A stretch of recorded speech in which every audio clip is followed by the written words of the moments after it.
सिंधी अदब जी दुनिया में भली कार दोस्तों शामिल क्यों था एक नई कहानी बख़्त जी बाज़ी जंहिंजी लेखक आहे मैडम सीमा अब्बासी। सरमद अॼु पंहिंजो पाण खे ख़ुशकिस्मत सम्झी रहियो हो, छो त अॼु पहिरियों भेरो साइका पंहिंजी सीट तां हुन खे ॾिसी बार बार मुरकी रही हुई। उहा साइका जेका ऑफिस में कंहिं मर्द सां ॻाल्हाइणु पंहिंजे शान जे ख़िलाफ़ु सम्झंदी हुई, अॼु उहा ई साइका हुन खे ॾिसी खिली रही हुई। सरमंद कमु कंदे कंदे ओचितो पंहिंजो कंप्यूटर बंदि कयो ऐं मोबाइल ते साइका जो नंबर पंच कयो। लंच टाइम थियण वारो आहे, छा ख़्यालु आहे लंच करणु हलिजे? हुन साइका खे शीशे जे वाल मंझां ॾिसंदे चयो त उहा ओके चई मुरकंदे हुन जी केबिन तरफ़ हली आई। ॿई ऑफिस मां ॿाहिरि निकिरी भर वारी होटल में अची वेठा। बेरो ऑर्डर वठी हलियो वियो त साइका टेबल ते रखियल पाणी गिलास में ओतियो ऐं चवणु लॻी, सरमद मूं तुंहिंजी ऑफर जी मुस्बत मोट त ॾिनी आहे, पर ख़ौफ़ बि थी रहियो आहे। ख़ौफ़? कहिड़ो ख़ौफ़ साइका? सरमद सलाद जी प्लेट मां खीरो खणी चयो, इहो ख़ौफ़ त घर वारनि जेकॾहिं तुंहिंजे रिश्ते खां इनकार कयो त पोइ छा थींदो? कहिड़ी ॻाल्हि खे बुनियादु बणाए इनकार कयो वेंदो? छा मां तोखां ग्रेड में घटि आहियां, या ज़ाहिरी शिकिल छबी में कारो कुझो आहियां, या वरी मुंहिंजे ख़ानदान जो हसब नसब तुंहिंजी फैमिली जी हैसियत सां मेल नथो खाए? आख़िर तोखे उन ॻाल्हि जो ख़दशो छो आहे? सरमंद निहायत जज़्बाती अंदाज़ में साइका ॾांहुं ॾिठो, जेका पंहिंजी प्लेट में भाॼी कढी रही हुई। साइका गिरह भञी प्लेट में ॿोड़ियो, आख़िर उन ॻाल्हि लाइ को वॾो सबबु या दलील त उन्हनि वटि ज़रूरु हूंदो न? सरमंद जज़्बात में अची पंहिंजी ॻाल्हि वरजाई, पर हूअ वरी बि ख़ामोश रही। मानी खाइण दौरान सरमद मुसलसिल उन खे क़ाइल कंदो रहियो।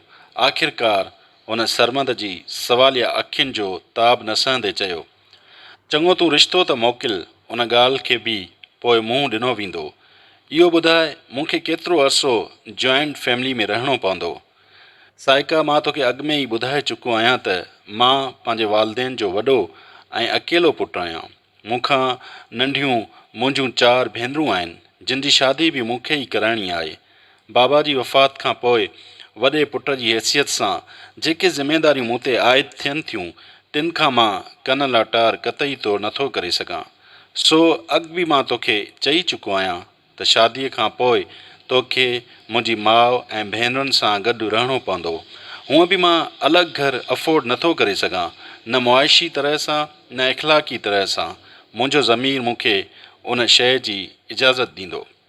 बहरहाल उन मौज़ू ते बाद में ॻाल्हाए सघिजे थो। फ़िलहालु लंच जो वक़्तु पूरो थी वियो आहे, सो ऑफिस वापसि हलणु घुरिजे।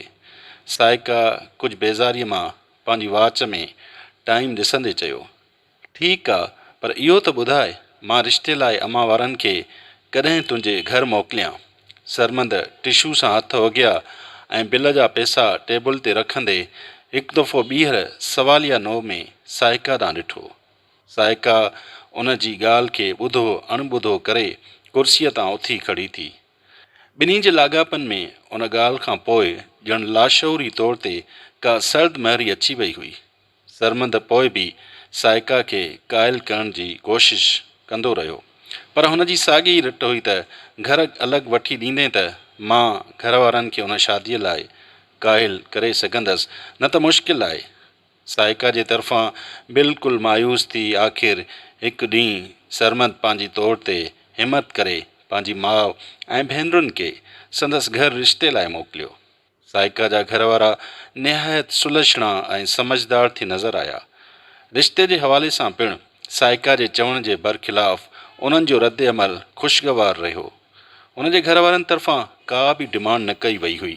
निहायत पुरतकल्लुफ़ मेज़बानी करण खां पोइ उन्हनि खे कुझु ॾींहं बाद जवाबु वठण जो चयाऊं।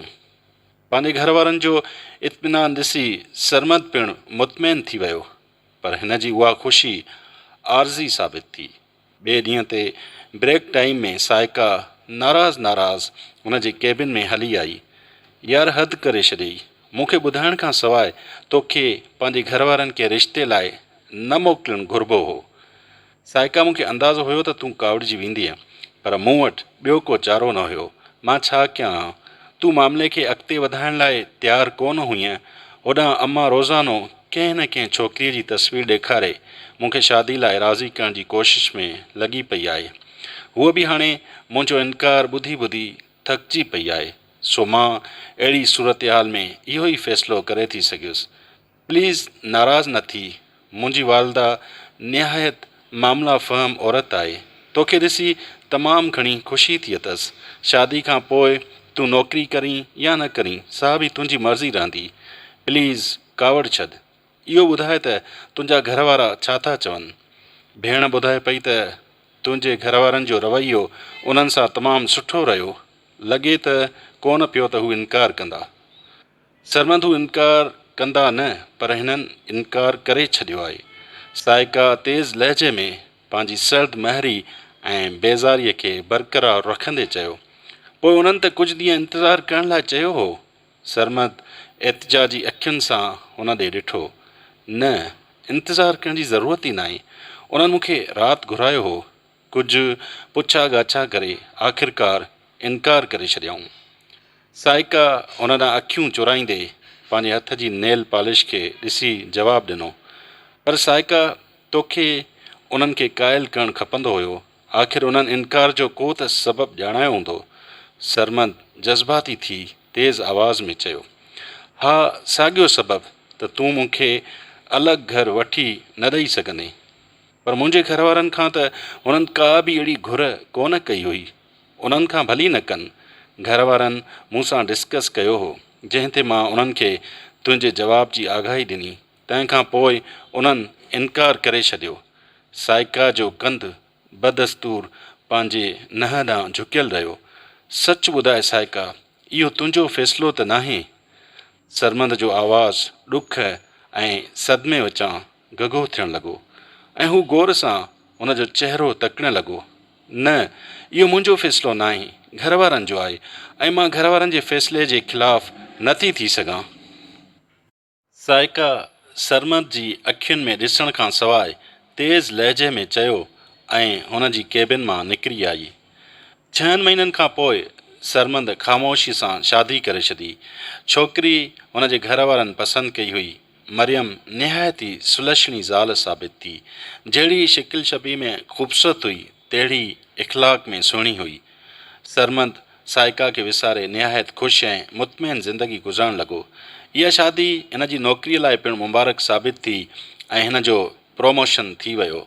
उन दौरान साइका वधीक बहितर नौकिरीअ जी तलाश में कंहिं ॿिए कंपनी में मुलाज़मत अख़्तियार कई त सरमद अञा मुतमइन थी साइका जे तरफ़ां बिल्कुलु लातालुक़ थी वियो। उन ॾींहुं हू ऑफ़िस जो कमकार उकलाए उथण जो सोचे ई रहियो हो त उन जो दोस्त यावर हुन वटि अची पहुतो। यावर जी तजस्सुस भरियल अंदाज़ मां महसूस थी रहियो हो त हुन वटि का अहम ख़बर आहे। यार, काल्ह हिकु शादी में साइका सां मुलाक़ात थी। हुन त शादी करे छॾी आहे। अच्छा। सरमद हिकु लफ़्ज़ जो तबसरो कयो ऐं पंहिंजे अंदर में ॼण का बेनाव बेचैनी महसूस करणु लॻो। ख़बर अथई कंहिं सां शादी कई अथई? यावर पंहिंजे लहजे में वधीक तजस्सुस भरियो। न, तूं ॿुधाए कंहिं सां कई अथई? हितां छॾे वञी जंहिं कंपनीअ में नौकिरी कई हुयईं, उन कंपनीअ जे बास सां। ऐं मज़े जी ॻाल्हि त उनजो मुड़ुसु ज़रूरु हुनजे पीउ जेतिरी उमिरि जो हूंदो। साइका सां संदसि ॿी शादी आहे। जवान ॿारनि जो पीउ आहे ऐं वॾी ॻाल्हि इहा त हू साइका सां गॾु बि न रहंदो आहे। साइका जी फरमाइश ते हुनखे क्लिफ्टन में हिकिड़ो बंगलो वठी ॾिनो अथई। यावर सरमद जे चहिरे में कुझु पढ़ण जी कोशिशि कई ऐं अॻिते चवणु लॻो, पर यार, इहा शादी बि कहिड़ी शादी थी? उन ॾींहुं बि उन शादीअ में हूअ मुड़ुस खां सवाइ अकेली नज़र आई। यावर ॻाल्हाईंदो रहियो ऐं सरमद क़िस्मत जे कयल फ़ैसिलनि ते मुतमइन अंदाज़ में मुरकंदो रहियो। हू यकीनन पंहिंजे वक़्त जी वॾी में वॾी बाज़ी खटी चुको हुयो।